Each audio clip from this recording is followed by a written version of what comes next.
दोस्तों, एक लड़की की शादी उसकी मर्जी के बिना एक सीधे साधे लड़के से कर दी जाती है। उस लड़के के घर में उसकी माँ के अलावा और कोई नहीं था। लड़के को दहेज में बहुत सारे उपहार और पैसे मिलते हैं। वह लड़की किसी और लड़के से बहुत प्यार करती थी। लड़की शादी होने के बाद अपने ससुराल आई। सुहागरात के दिन लड़का दूध लेकर आता है तो दुल्हन अपने पति से सवाल पूछती है। अगर पत्नी की मर्जी के बिना पति उसको हाथ लगाए तो उसको बलात्कार या हक कहते हैं। पति ने जवाब दिया, आपको ज्यादा सोचने की कोई जरूरत नहीं। बस दूध लेकर आया हूँ, पी लेना। मैं सिर्फ आपको शुभ रात्रि कहने आया था। इतना कहकर वह कमरे से निकल जाता है। लड़की मन मार कर रह जाती है क्योंकि लड़की तो कुछ और ही चाहती थी। वह चाहती थी कि लड़ाई झगड़ा हो जाए ताकि मेरा इस गंवार से पीछा छूट जाए। थी तो वह दुल्हन, मगर घर का कोई भी काम नहीं करती। बस दिन भर फोन पर ऑनलाइन रहती और न जाने किस किस से बातें करती रहती। मगर दूसरी तरफ लड़के की माँ बिना किसी शिकायत के बेचारी दिन भर खाना बनाने से लेकर घर का सारा काम करती। मगर हर पल वह अपने होठों पर मुस्कुराहट के साथ ही रहती। लड़का एक कंपनी में छोटा सा कर्मचारी था और बहुत ही मेहनती और ईमानदार। कई महीने बीत गए लेकिन पति पत्नी अब तक एक साथ नहीं सोए। वह लड़का बहुत शांत स्वभाव वाला था, इसलिए वह ज़्यादा बोलता नहीं था। बस खाना खाने के समय अपनी पत्नी से पूछ लेता था कि कहाँ खाओगी, अपने कमरे में या हमारे साथ। और उसे सोने से पहले डायरी में लिखने की आदत थी, जो वह हर रात लिखता था। लड़की के पास एक स्कूटी थी, वह रोज बाहर जाती थी जब उसका पति ऑफिस चला जाता था और पति के वापस लौटने से पहले ही आ जाती थी। एक दिन लड़का घर पर ही था क्योंकि उस दिन छुट्टी का दिन था। तो लड़की अच्छे भले खाने को भी गंदा कहकर और माँ को बुरा भला बोल के खाने को फेंक देती है। लेकिन उस दिन वह शांत रहने वाला उसका पति अपनी पत्नी पर हाथ उठा देता है।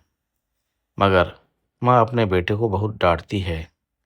लेकिन लड़की को कोई बहाना चाहिए था झगड़े का जो उसे मिल गया था। वह गुस्से में बड़बड़ाते हुए स्कूटी लेकर निकल पड़ती है। वह लड़की जो रोज घर से बाहर जाती थी, वह जिससे प्यार करती थी उससे मिलने जाती थी।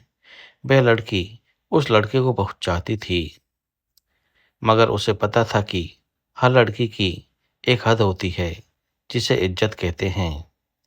वह उसको अभी तक बचाए रखी थी।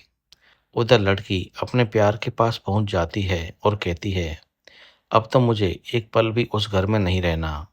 आज गंवार ने मेरे ऊपर हाथ उठाकर अच्छा नहीं किया। वह लड़का बोला, अरे तुमसे तो मैं कब से कह रहा हूँ कि भाग चलो मेरे साथ कहीं दूर, मगर तुम हो कि आजकल आजकल करती रहती हो। लड़की बोली, शादी के दिन मैं आई तो थी तुम्हारे पास, लेकिन तुमने ही तो मुझे वापस लौटाया था। लड़का बोला, खाली हाथ कहाँ तक जाते, तुम ही बोलो। मैंने तो कहा था कि कुछ पैसे और गहने साथ ले लो, लेकिन तुम तो खाली हाथ आई थी। एक नई जगह में जिंदगी नए सिरे से शुरू करने के लिए पैसे तो चाहिए होते हैं ना।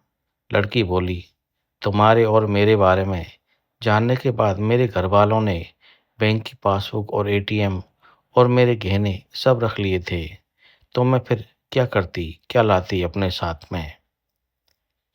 हम दोनों मेहनत करके भी तो कमा सकते थे। लड़का बोला, खाली हाथ भागते तो ये इसका भूत 2 दिन में ही उतर जाता, समझी। और मैं जब भी तुम्हें छूना चाहता हूँ बहुत नखरे करती हो, कहती हो शादी के बाद ही छूना। लड़की बोली, हाँ शादी के बाद ही अच्छा होता है ये सब, और मैं तुम्हारी तो हूँ। शादी करने के बाद भी आज तक मैं उस गवार के साथ नहीं सोई, क्योंकि मैंने तुम्हें ही अपना पति माना है। बस तुम्हारे नाम का सिंदूर लगाना बाकी है, बस वह लगा दो, फिर सब तुम्हारा ही तो है। लड़का बोला, ठीक है, मैं तैयार हूँ, लेकिन इस बार कुछ पैसे जरूर साथ लेकर आना। यह मत सोचना कि मैं दौलत से प्यार करता हूँ। मैं सिर्फ तुमसे प्यार करता हूँ। बस कुछ छोटा मोटा बिजनेस के लिए पैसे चाहिए। लड़की बोली, उस गंवार के पास कहाँ हो गए पैसे? मेरे बाप से 4 लाख रुपया और ऊपर से मारुति कार ली है उसने। बस कुछ गहने हैं, उन्हें लेकर आ जाऊंगी आज। लड़का लड़की को होटल का पता देकर चला जाता है। लड़की घर आकर फिर से लड़ाई करती है, लेकिन वह अकेली चिल्लाती रहती है। उससे लड़ने वाला कोई नहीं था। रात 8 बजे उस लड़के का मैसेज आता है कि कब आ रही हो। लड़की जवाब देती है, धैर्य रखो, कोई सोया नहीं है, मैं 11 बजे से पहले पहुंच जाऊंगी। लड़के ने कहा, ठीक है, जल्दी आना, मैं होटल के बाहर तुम्हारा इंतजार करूंगा। लड़की अपने पति को बोल देती है कि मुझे खाना नहीं चाहिए, मैंने बाहर खा लिया है, इसलिए मुझे कोई परेशान न करे। इतना कहकर दरवाज़ा बंद करके अंदर आती है कि तभी पति बोलता है कि उस आलमारी से मेरी डायरी दे दो, फिर दरवाज़ा बंद कर लेना, हम परेशान नहीं करेंगे। लड़की दरवाज़ा खोले बिना कहती है कि चाबियाँ दो अलमारी की।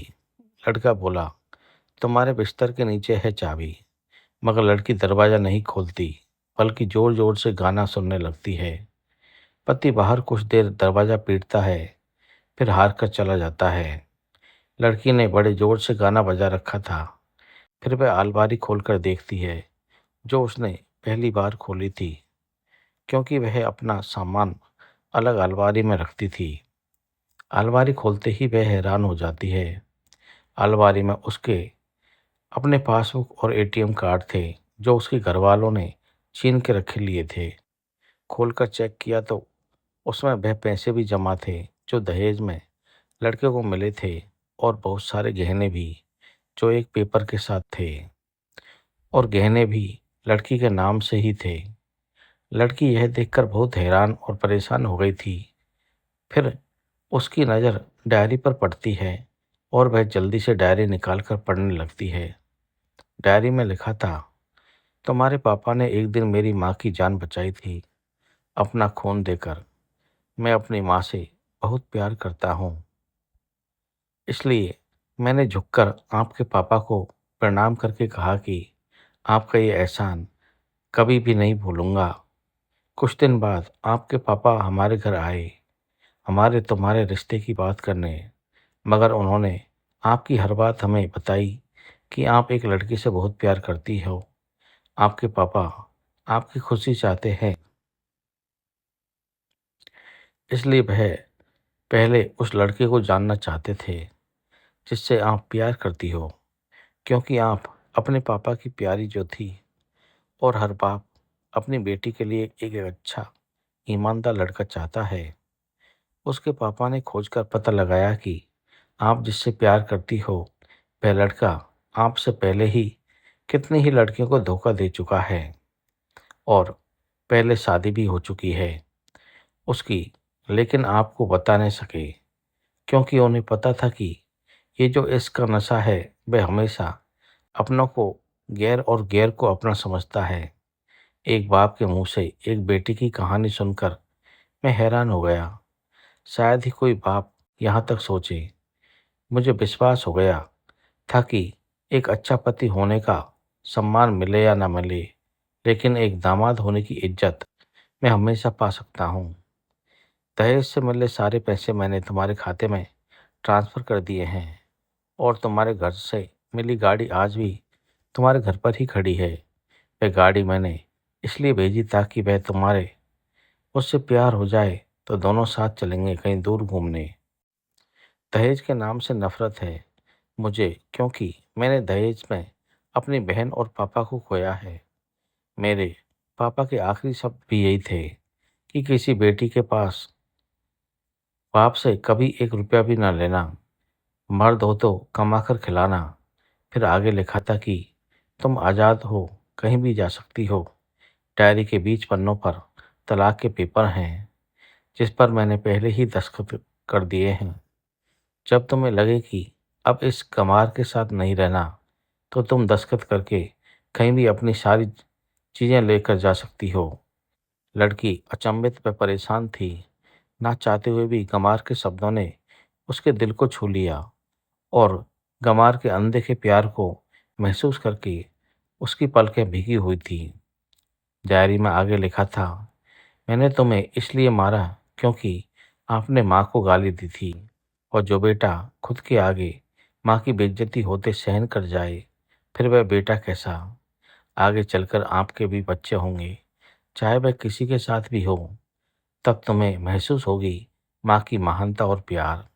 मैं आपको दुल्हन बनाकर हमसफर बनाने लाया हूँ, जबरदस्ती करने नहीं। जब प्यार हो जाए तो भरपूर वसूल कर लूँगा आपसे। अगर आप मेरी हुई तो बेपनाह मोहब्बत करके किसी और की हुई तो आपके हक में दुआएं मांगकर। लड़की का फ़ोन बज रहा था, जो वाइब्रेट मोड में था। लड़की अब दुल्हन बन चुकी थी। पलकों से आंसू बह रहे थे। रोते हुए मोबाइल से पहले सिम निकाल के तोड़ा, फिर सारा सामान जैसा था वैसे रख के न जाने कब नींद आ गई, पता नहीं चला। सुबह लेट उठी, तब गंवार ऑफिस जा चुका था। पहले नहा धोकर साड़ी पहनी, फिर लंबी सी सिंदूर डाली अपनी मांग में, और फिर मंगलसूत्र। जबकि पहले एक टीका जैसा साइड पे सिंदूर लगाती थी, जिससे कोई लड़का ध्यान न दे। मगर अब जो दूर से दिखाई दे, ऐसी लंबी और गाढ़ी सिंदूर लगाई थी दुल्हन ने। फिर रसोई में जाकर सासू माँ को जबरदस्ती कमरे में लेकर आई और तैयार होने को कहती है, और अपने गंवार पति के लिए थोड़ा हलवा और चाय बनाकर अपनी स्कूटी पर सासू माँ को जबरदस्ती बैठाकर चल पड़ी। जबकि सासू माँ को कुछ पता ही नहीं था कि बहू आज मुझे कहाँ ले जा रही है। फिर रास्ते में सासू माँ से पति के ऑफिस के बारे में पूछकर ऑफिस चली जाती है। पति अचंभित हो जाता है पत्नी को इस हालत में देखकर। पति बोला, सब ठीक तो है ना माँ। मगर जब माँ बोलती, उससे पहले ही पत्नी गले लगकर कहती है कि अब सब ठीक है, आई लव यू। ऑफिस के सभी लोग खड़े हो जाते हैं तो दुल्हन कहती है कि मैं इनकी धर्म पत्नी हूँ, वनवास गई थी, आज सुबह ही लौटी हूँ। अब 1 महीने तक मेरे पति ऑफिस में नहीं आएंगे, क्योंकि हम लंबी छुट्टी पर जा रहे हैं। साथ साथ पति बोला, पागल है ये। दुल्हन बोली, आपकी सादगी और भोलेपन ने बनाया है पागल। सभी लोग तालियां बजाते हैं और दुल्हन फिर से लिपट जाती है अपने गंवार पति से। कभी कभी हमारे अपनों के बड़े कठिन फैसले होते हैं, मगर हम समझ नहीं पाते कि हमारे अपने हमारी इतनी फिक्र क्यों करते हैं। अपने माँ बाप के फैसलों का सम्मान करें, क्योंकि यह दो ही ऐसे इंसान हैं जो आपको हमेशा सबसे ज़्यादा प्यार करते हैं। अपने माँ बाप का दिल कभी न दुखाइए। तो दोस्तों, ये कहानी आप अगर आपको पसंद आई हो तो इस वीडियो को लाइक और शेयर अवश्य करें, और अगर आप इस चैनल पर नए हों तो इस चैनल को सब्सक्राइब ज़रूर करें।